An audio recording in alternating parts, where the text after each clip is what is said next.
A boy and an old woman step down from a bus into an isolated, gloomy town. The woman asks the boy to try and fit in the town. She assures him anyone who would have come looking for him, anyone who remembers him, are dead and buried. He is safe here. She looks lovingly at him. Then calmly she steps in front of an incoming speeding truck. Her blood splatters across the boy's face. He likes the taste of her blood. The boy is Rufus. The dead old woman is Louise. Cops question Rufus but are unable to cajole any information out of him except his name. Rufus looks lost and lonely. The sheriff of the town, Hugh Wade, feels sorry for him. He decides to give him shelter for a few days. He takes him home only to be met with his wife, Jennifer's displeasure, who doesn't like Rufus much. The first person Rufus meets in the town is Tracy McKay, another teenager about his age. She lives across the street with her divorced mother, who is in Las Vegas right now. They seem to like each other. Rather, Tracy seems to like Rufus more. She also finds out that Rufus's organs, like heart, are reversed from their normal position. His body temperature is low, 68 degrees. Rufus is a strange boy. I mean, his behavior is strange. Anyway, since the town doesn't seem to have a coroner, Hugh Wade asks Joe, the local veterinarian, to keep Louise's dead body in his clinic. Joe examines Louise. He tells Hugh that she is quite old, older than 100 years. Also, 2 holes, one on each side, have been drilled into her skull, a clear sign of lobotomy. There is no identification on her. On the same day, another man arrives in town, Aaron Van Dusen, with a loaded gun in his luggage. He rents a room in a motel owned by Chet's mother. Chet is Hugh Wade's deputy. Though Jennifer starts on wrong foot with Rufus, she comes around. Rufus looks in the Wade couple, the parents he never seemed to have, while the Wades see in Rufus their dead son Adam, who succumbed to a freak self-inflicted gunshot wound. But Rufus is unpredictable. He, in all probability, might turn on Wades and hurt them. Hugh, meanwhile, turns all the stones he could to find who Rufus is. He fails. Tracy seems to have fallen head over heels for Rufus. They go out on a date. A third wheel in the form of Clay drives in. He is the local jock and Tracy's ex-boyfriend. He insists she come with him to a party despite Tracy's refusal.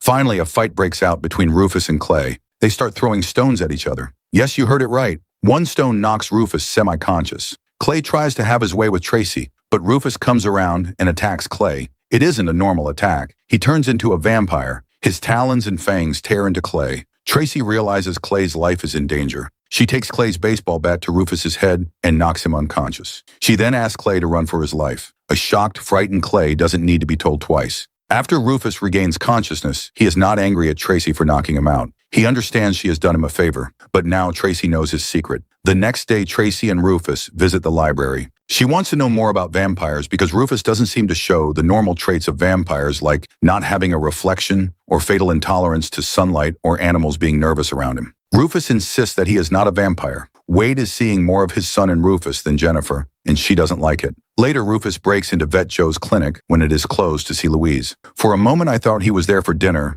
but he was there to actually see her. He tells Louise that he is fitting in. He has made friends in the town and he likes it here. That night, Clay visits Wade's house looking for Rufus. This makes Jennifer and Hugh a little nervous. Jennifer asks Rufus to keep his distance from Clay. She actually thinks Clay might harm him. Clay finally catches up with Rufus at the butcher shop where he is shopping meat with Jennifer. While Jennifer is busy, Rufus slips out to meet Clay in his car. When he looks at Clay's injured face, he opens up the wound, mixes his blood with Clay's blood, and applies it into the open wound to cure it completely without even leaving any scar. Clay's face is like nothing happened. Clay is amazed at this medical magic trick. Rufus asks him to keep the Band-Aid on. Wounds that deep don't heal within a day. Rufus wants to be friends with Clay, but he refuses. That night, a hungry Rufus goes looking for food at the truck stop. He kills another trucker. Fortunately for Rufus, that trucker is not a very good person. He then drags the body away and buries it in a field.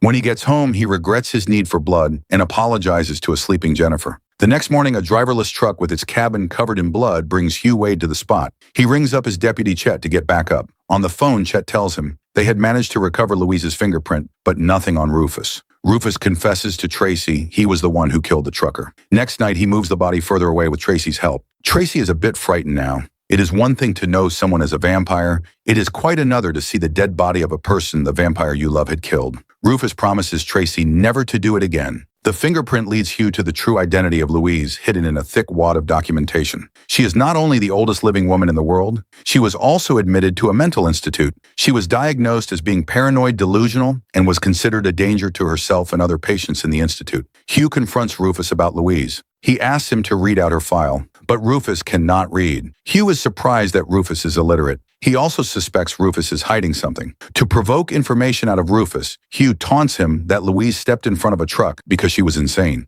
This angers Rufus. He says that doctors at mental asylum hurt him and her. It was Louise who helped him escape. Did Rufus kill at asylum too? Is that why he escaped? He tells them they cannot help him and storms out to take a walk. Being a vampire, he can be fast. By the time he slows down, he is quite far away from town. There, he runs into Van Dusen. Rufus does not realize who Dusen is, but Dusen seems to have an idea about Rufus's identity. Dusen gives him a lift back to the town. He seems to be the person who was looking for Rufus. Louise had assured Rufus nobody would find him here, but Dusen managed to find him. Will Rufus kill Dusen too? Back at Joe's vet clinic, Van Dusen lays claim to Louise's body on behalf of his employer, the big pharma company Bristol Anderson Pharmaceuticals. Wade cannot do anything about it. All the legal documents are in perfect order. But when Dusen starts asking about Rufus, Wade asks him to take Louise's body and leave the town. He senses what Rufus told them last night might be true, and that Rufus's life might be in danger. Rufus and Dusen meet once again in the town. Dusen plays mind games with Rufus.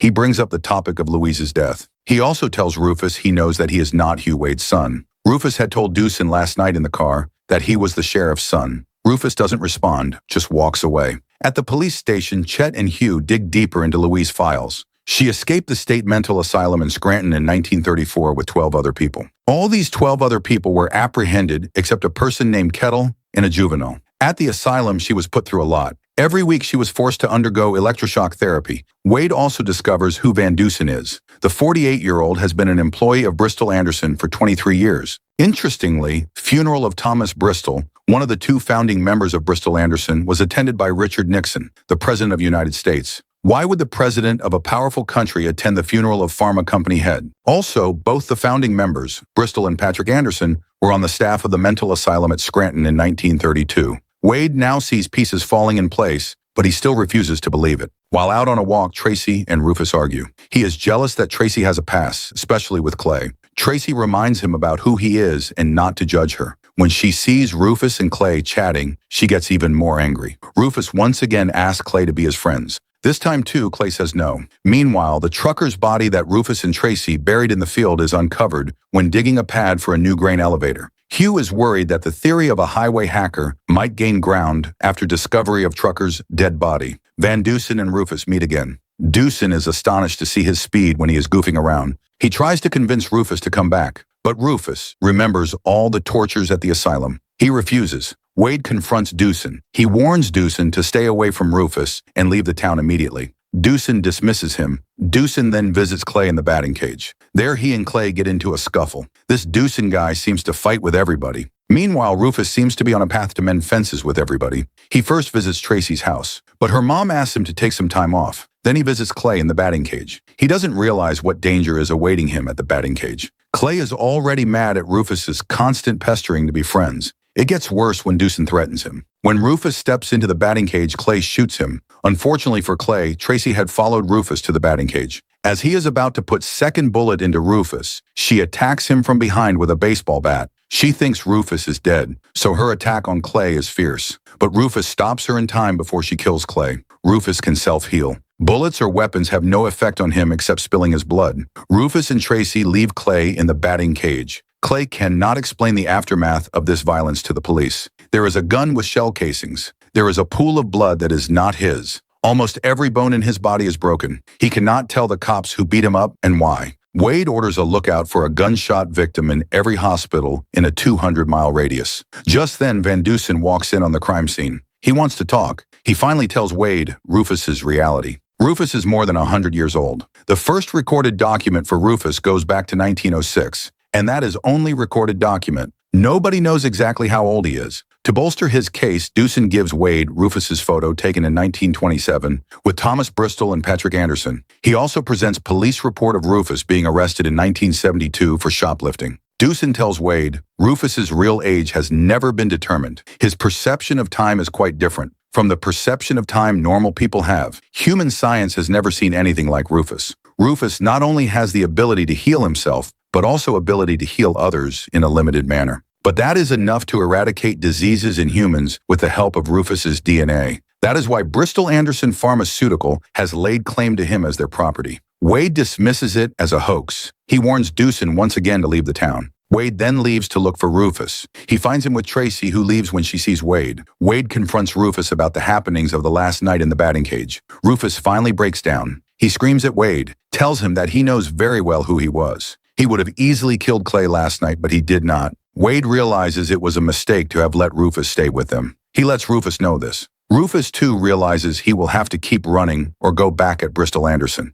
He toys with the idea of ending it all, but Rufus isn't going to give up on the life he has built with Jennifer, Hugh, and Tracy so easily. He visits Van Dusen once more, at his motel room this time, and asks him to go away. Dusen once again tries to convince him to come back. This time he is more persuasive. He reminds him that Louise is no more. She was not protecting Rufus. She was protecting others from Rufus. Also, they would no longer hurt him at Bristol Anderson. Rufus looks convinced. Is he actually going to go back? Meanwhile, Wade breaks into Dusen's motel room while he is away. In case Dusen gets back, Wade asks Chet to stall him. Things he finds in Dusen's luggage shock him. There are documents and images of Rufus being tortured and undergoing surgery while he is still awake, all under the guise of science. While Wade is at Dusen's motel room, Jennifer is also out on an errand. So there is no one at Wade residence when Dusen and Rufus get there. When Jennifer gets back, Tracy tells her Dusen is taking Rufus back. Rufus, too, is packing to leave. Dusen is also there. Jennifer marches in and asks Rufus to leave the room. She then tells Dusen she won't allow him to take Rufus. In the ensuing scuffle, Jennifer gets hurt. At that moment, Rufus walks back in. When he sees Jennifer injured, he loses control and attacks Dusen. He lunges at Dusen, sinks his fangs into Dusen's neck. Dusen stands no chance against Rufus. He kills Dusen. When Wade gets home, there is Dusen's dead body in his house. Jennifer is consoling Rufus, holding him close. Rufus's mouth and face are covered in blood. Chet cleans up Dusen's motel room, disposes off his luggage. All the evidence that ever linked Rufus to Bristol Anderson is burnt. Dusen's car is towed away, probably to a junkyard to be dismantled and crushed. It was like Aaron Van Dusen was never in town. Jennifer and Hugh enroll Rufus in school with Tracy. We see Rufus getting in the school bus with Tracy. I wonder what they did with Van Dusen's body. Yet what do you think happened to his dead body? Let us know your theory in comments. Subscribe for more horror videos.